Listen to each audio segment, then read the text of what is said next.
month after Matthew Perry's unexpected death, John Mulaney is unpacking his personal connection to the late Friends star.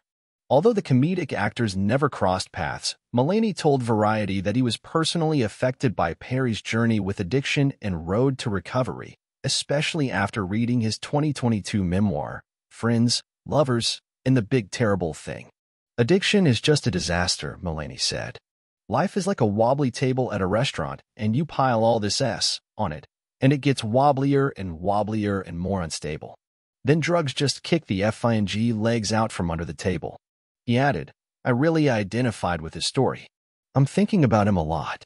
Perry, who was found dead in a hot tub at his Pacific Palisades home on October 28, was an outspoken substance abuse treatment advocate throughout his career. In 2013, he turned his former Malibu home into a sober living facility called the Perry House, which ran for 2 years. He was regularly candid about his addiction struggles and difficult journey to sobriety. Mulaney has been similarly open about discussing his issues with substance abuse. The subject is prominently featured in his latest comedy special, Baby J, which followed his 2020 relapse, intervention, and stint in rehab. Given those personal developments were heavily reported and scrutinized by fans, the comedian explained that he inevitably felt the need to address them once he returned back on stage. Going to rehab and a lot of other things had become public knowledge, and I felt there was no way to start doing stand-up again without going through this, Mulaney said. I also had a lot to say about it.